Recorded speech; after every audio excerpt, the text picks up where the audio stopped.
4G sim kartali kamera uchun 8 soatli UPS qilib berdim. O'zi aslida o'rnatilishi juda ham oson. Shu PTZ kamerani blok pitaniyasi 12 volt 4+2 amperlik bo'ladi. Blok pitaniyadan chiqqan mana bu ko'rinishdagi kabeli UPS ga ulanadi.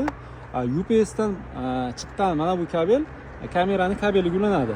Bo'ldi, bir marta ulab qo'yilsa bo'ldi. Svet o'chgan paytda 8 soatgacha ishlab turadi. Kech payt 4-5 soat.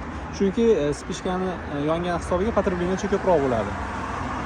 Kimga shunaqa Wi-Fi UPS kerak bo'ladigan bo'lsa, bemalol описаниедagi telefon raqamiga faqat Telegramdan yozishlaring mumkin. Zakaz bersalaring O'zbekistonda hamma joyga yetkazib beraman. Hozir bu sim kartali kamera, Xitoy kameralar bor, ikki ko'zli, ularga ham bo'laveradi.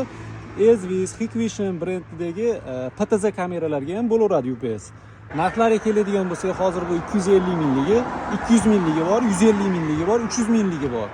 Tushunmaganlar bemalol Telegramdan kameralarning rasmiga olib taslasalaring, o'shalarga ham UPS qilib beraman. Bir marta ulab qo'yiladi bo'ldi. Yana qaytarib o'taman, bir marta ulab qo'yiladi. O'zi zaryad olib ishlab turaveradi.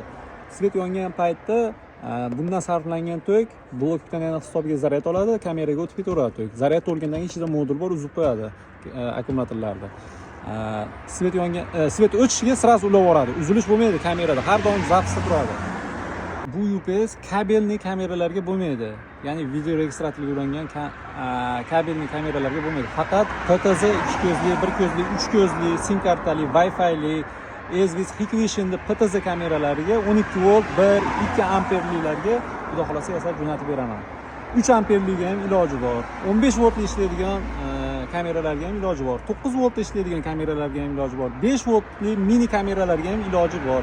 Bemalol Telegramdan rasmlarni tashlab aloqaga chiqaverasizlar, yetkazib beraman.